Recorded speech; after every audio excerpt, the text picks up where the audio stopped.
우리 함께 기도해 주 앞에 나와 무릎 꿇고 긍휼 베푸시는 주 하늘을 향해 두 손 들고 우리 함께 기도해 주 앞에 나와 무릎 꿇고 긍휼 베푸시는 주 하늘을 향해 두 손 들고 하늘 문이 열리고 은혜의 빗줄기 이 땅 가득 내리도록 마침내 주 오셔서 의의 빗줄기 우리 위에 부시도록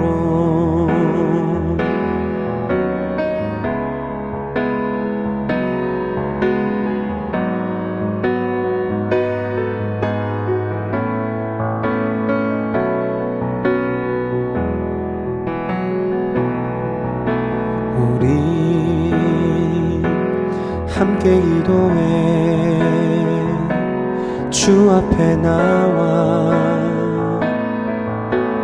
무릎 꿇고 긍휼 베푸시는 주 하늘을 향해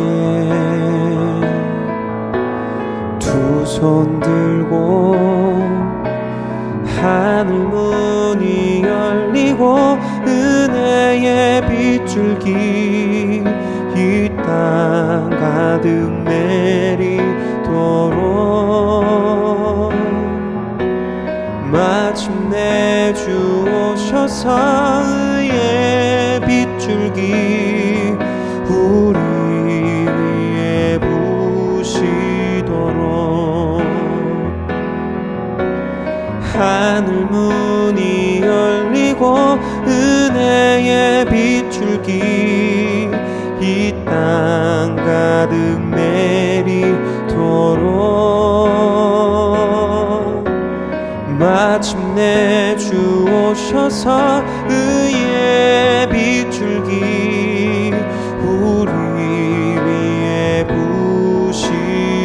부시도록 하늘 문이 열리고 은혜의 빗줄기 이 땅 가득 내리도록 마침내 주 오셔서 의의 빗줄기 우리 위에 부시도록 우리 위에 부시도록 우리 위에 부시도록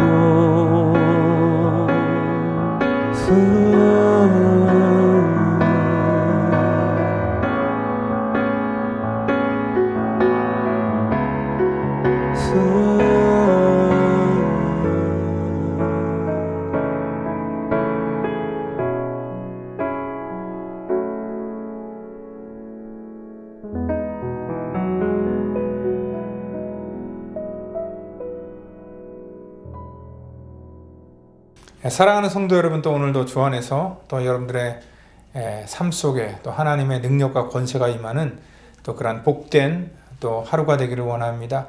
우리가 건강한 교회를 다니고 싶어하고 또 건강한 교회를 진단하는 그런 모습 속에서 우리 한 가지 한번 테스트해 볼 수 있는 건 뭐냐면 건강한 교회라는 것은 어떠한 그 리더가 정말 없을 때에도 교회가 이런 구성원들로 인하여서 또 하나님의 성령의 역사에 의해서 또 아무런 문제 없이 또 진행돼 나가는 것, 이것이 바로 또 건강한 그러한 교회의 그러한 척도라는 것입니다. 그러니까 리더가 없을 때 무너지는 것은 좋은 교회가 아니죠. 어떤 문제가 고난이 있을 때 또 무너지는 것도 좋은 교회가 아닙니다. 그래서 이러한 코로나 바이러스 기간을 통하여서 우리는 건강한 교회가 건강하지 않는 교회가 또 나눠지는 그러한 분기점이 될 수도 있다는 것입니다. 저희 교회도 또 그러한 것들을 한번 테스트 볼 수 있는 그러한 기회인데요. 이러한 과정을 통하여서 교회가 건강하게 또 다시 계속 유지되고 세워지는가, 아니면 이러한 과정을 통하여서 무너지는가, 이런 것들을 통하여서 우리가 이 교회의 그러한 모습들을 한번 살펴볼 수 있는 또 기회가 될 수도 있을 것 같습니다. 저희는 정말 바라고 원하올 건데, 여러분들 가정에서 뿐만 아니라 여러분들의 있는 삶의 환경 속에서 하나님 앞에 신실하게 예배하고 영적으로 깨어있는 그런 건강한 교회가 되기를 정말 예수님의 이름으로 축원드리고 바랍니다.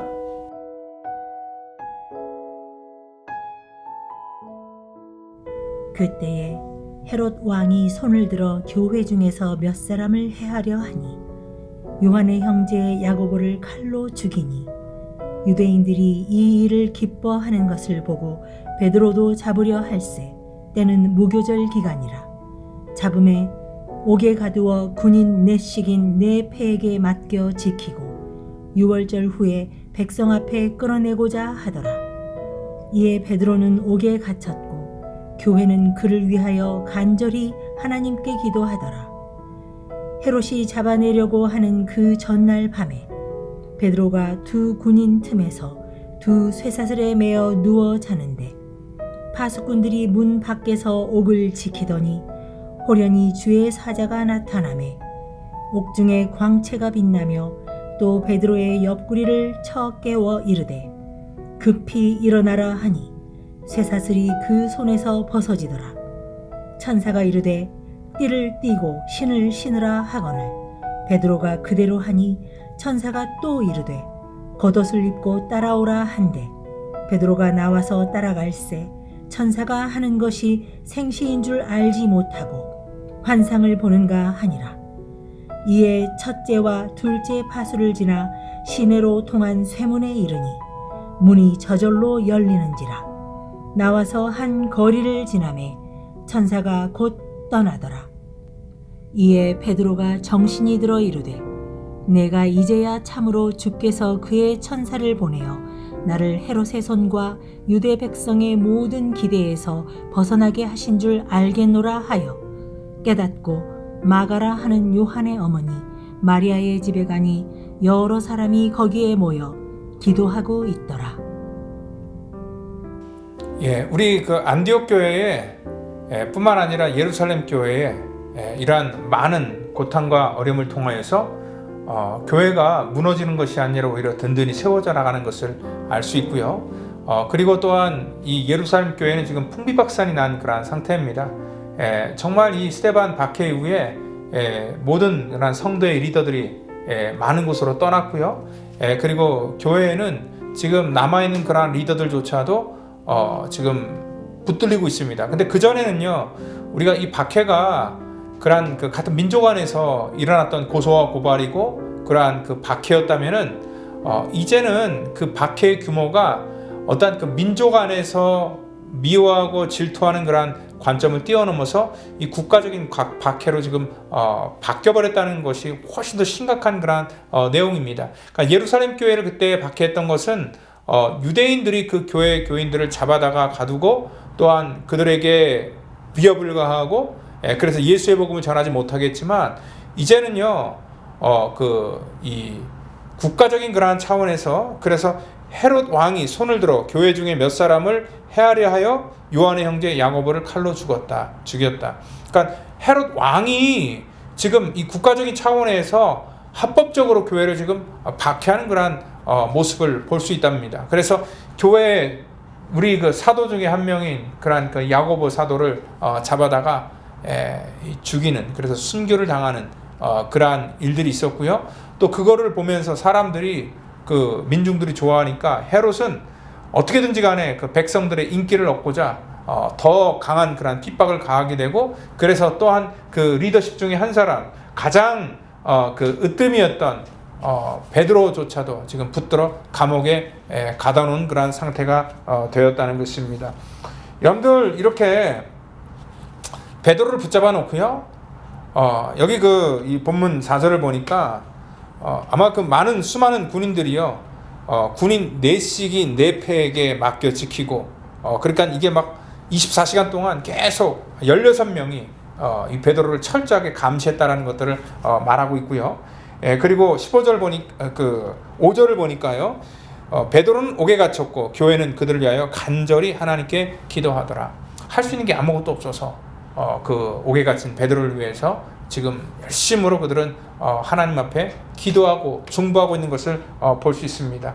여러분들 오늘 두세 사람이 모인 곳에 나도 그들과 함께 한다고 하나님께서는 그들의 기도를 들으시고요. 또 하나님께서는 그들의 기도에 응답하시기로 하나님께서 작정하셨고 결국은 하나님의 주권적인 그러한 이 간섭하심과 이 초자연적인 그러한 현상으로 인하여서 베드로는 그 옥에서 풀려나게 되는 그러한 일들을 오늘 이 본문은 기록하고 있습니다. 그런데 한 가지 아쉬운 점은요. 오늘 이 교회가 열심히 정말 베드로를 위해서 기도하고 있었는데 정말 저들이 바라고 원하는 대로 베드로가 이 초자연적인 그러한 역사에 의해서 감옥에서 풀려나왔을 때 그들이 보였던 반응입니다. 베드로가 기도하는 그러한 믿음의 공동체 앞에 나타났을 때 그 로데다라는 한 여자아이가 베드로를 보고 깜짝 놀라서 정말 기도하는 그런 무리 속에서 베드로 선생님이 오셨다고 얘기를 하니까 사람들이 무슨 얘기를 하고 있습니까? 그들은 참 어떻게 보면 약간 이게 유머 같아요. 열심히 기도하면서 진짜 기도한 결과가 일어났는데 이 사람들은 베드로가 왔다는 그런 얘기를 듣고 나서 그 어린아이에게 네가 미쳤냐? 지금 베드로가 감옥에 있어야 되고 베드로는 지금 어떻게 보면 죽을 수 있는 것이고 또 베드로가 여기 있으면 안 되는데 여기 있다고 하니까 나는 그 말을 믿지 못하겠다라고 하는 그런 말입니다. 그러니까 하나님께서 그들의 기도에 응답해 주셨어도 이들은 그런 기도의 응답에 그런 것들을 기대하지도 않았었고 어떻게 보면은요 약간 우리가 중언부언하는 식으로 기도하는 것과도 또 약간 비슷할 수도 있어요. 물론 꼭 그렇다는 말은 아니지만 우리도 그렇잖아요. 뭐 기도하면서 반신반의하잖아요. 뭐 이게 될까? 뭐 되면 좋고 아니면 말고 하는 그런 식으로 얘기하잖아요. 뭐 코로나 사태를 보면서 우리도 하나님 여기서 정말 우리를 지켜주시고 교회를 지켜주시고 하는 그런 바람은 있지만 뭐 되면 좋고 안 되면 어쩔 수 없는 거고 하는 그런 마음들이 있는 거잖아요. 그러니까 아마 이 사람들도 모여서 지금 베드로를 위해서 기도했을 때 아마 그런 마음이지 않았을까. 그렇지 않았다면은 베드로가 왔을 때 이들이 정말 믿지 못할 그런 이유가 없었는데 이들이 믿지 못했다는 것은 아마 그러한 마음 아닐까라는 그런 생각을 할 수 있습니다. 여러분들 근데 이 기도는요 응답이 되고 안 되고 베드로가 오고 안 오고 그게 중요한 게 아니라 지금 하나님의 뜻을 깨닫는 것, 그것이 바로 이 기도의 능력이라는 것입니다. 여러분들 이 똑같은 상황 속에서 어떤 환경 속에서 그 환경을 바라보면서 어떤 사람은 깨닫는 사람이 있고 어떤 사람은 깨닫지 못하는 사람이 있다는 거예요. 분명히 이게 나눠진다는 거예요. 이 코로나 사태를 통해서도 마찬가지입니다. 여러분들 이게 상황이 바뀌는 게 아니라 이런 환경과 상황 속에서도 어떠한 것을 깨닫는 사람이 있고 이러한 상황을 아무것도 깨닫지 못하고 그냥 지나가는 사람들이 분명히 있다는 것입니다. 겟세마네 동산에서 예수님께서 정말 땀방울이 핏방울이 될 정도로 정말 열심히 간절하게 기도하셨는데 제자들은 자고 있잖아요. 그래서 너희들 어떻게 한시도 깨어서 기도할 수 없냐라고 하면서 기도하라 얘기를 했던 것은 뭐냐면 이 상황과 환경을 너희들이 같이 중보해서 바꾸자가 아닙니다. 예수님께서 제자들에게 깨어서 기도하라고 얘기했었던 거냐면 이 상황을 분별하고 깨어서 정말 앞으로 다가올 일들에 대해서 너희들이 준비하고 있어야 된다. 그러니까 기도는요 우리가 응답이 되고 안 되고가 중요한 게 아니라 기도하면서 하나님의 뜻을 분별하고 깨닫는 것, 바로 그것이 기도하는 사람들에게 주어지는 하나님의 은혜라는 것을 여러분들 믿으시길 바랍니다. 그래서 우리는 이러한 상황 속에서도 하나님, 그냥 우리가 무딘 감정으로 무딘 영성으로 이러한 상황을 그냥 지나가는 것 때문에 쳐다보는 것이 아니라 하나님 이러한 과정 속에서도 하나님의 일들을 우리가 깨닫기를 원합니다. 분별하기를 원합니다. 이 시대를 분별하기를 원하고 또 앞으로 다가오는 그러한 시대를 우리가 깨어서 준비하기를 원합니다. 라고 하는 그러한 간절한 마음이 우리 속에 분명히 있어야 된다는 것입니다. 여러분들 오늘 이 베드로를 기도해서 하나님이 풀어줬다? 그러면 야고보는요? 야고보는 죽었잖아요. 그러면은 뭐 우스갯소리로 누구는 산삼뿌리 먹고 누구는 도라지뿌리 먹냐? 그렇게 할 수 있어요. 왜 야고보는 죽고 왜 베드로는 하나님이 석방시켜요? 너무 불공평한 거 아니냐? 기왕이면 둘 다 살리든지 둘 다 죽이든지 그게 공평한 거 아니냐라고 생각할지 모르겠지만, 여러분들 베드로가 지금 석방됐다고 그 다음부터 뭐 호의호식하면서 편하게 삽니까? 그도 역시 다시 순교의 현장으로 가게 됩니다. 그렇지만요, 우리가 몇 년을 더 살고 몇십 년을 더 살고 그게 중요한 게 아니라, 어차피 이들은 정말 하나님 앞에 누구든지 간에 이렇게 쓰이다가 하나님께서 그들을 데려가셨다는 것을 볼 때에 그 쓰인다는 그런 자체가 중요한 것이고, 또한 그들이 어떻게 죽음을 맞닥뜨렸냐, 이것들이 중요한 것이지, 오늘 우리는 뭐 베드로는 석방돼서 더 살았기 때문에 복받은 것이고 야고보는 거기서 죽었기 때문에 저주를 받은 것이다, 형벌을 받은 것이다 라고 우리가 판단할 수 없다는 것입니다. 오늘 그들은 역할이 다른 것입니다. 그리고 또한 그 가운데서 또 하나님께서는 여전히 그러한 그 시대를 통하여서 사람들을 통하여서 일하고 있다는 것입니다. 오늘 이 땅에도요, 오래 사는 것이 좋은 게 아니라 하나님의 뜻을 분별하고 또 하나님의 그러한 목적에 우리가 붙들려 쓰이는 것이 훨씬 더 중요합니다. 어떻게 보면은요, 야고보는요, 그의 어머니가 바라는 대로 된 것 같습니다. 그의 어머니가 예수님 그 마지막에 그 청탁할 때 어떠한 청탁을 넣어요? 자기 아들 야고보와 요한, 이 두 아들을 하나는 오른쪽, 하나는 왼쪽에, 예수님께서 나중에 높은 곳에 가실 때 좀 부탁합니다 라고 청탁했잖아요.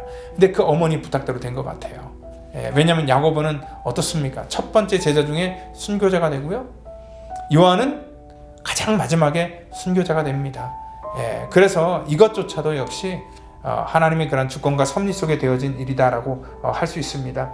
하나님의 뜻대로 된 기도는 반드시 응답되고요, 그리고 또한 그런 이 응답되는 과정 속에서 하나님의 뜻을 분별하고 해석할 수 있는 것, 그래서 우리의 신앙이 그러한 과정 속에 민감할 수 있는 것, 이게 바로 살아있는 신앙이고 우리의 믿음이 성장한다라는 그런 뜻입니다. 여러분들 이러한 과정 속에서 정말 하나님 이 시대 속에서 분별함을 가지고 우리가 깨닫는 성도가 되게 해달라고 여러분들 같이 깨어서 기도하는 우리 펠로우십 교회 모든 사랑하는 성도가 되기를 예수님의 이름으로 축원드립니다. 다 같이 기도합니다.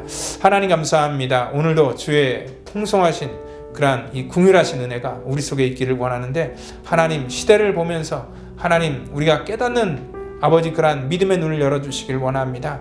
시대를 분별할 수 있는 영적인 분별함을 허락해 주시길 원합니다. 하나님 정말 우리가 깨어 기도할 때인데 하나님 이러한 때를 우리가 놓치지 않고 하나님 믿음으로 살아서 하나님의 성령의 역사를 바라볼 수 있도록 인도해 주시고, 우리 모든 성도들을 주의 거룩한 도구로 세우시고 인도해 주시옵소서. 오늘도 우리를 깨워주시고 인도해 주시는 성령 하나님을 의지하며 살아계신 예수 그리스도의 이름으로 감사하며 기도드립니다. 아멘.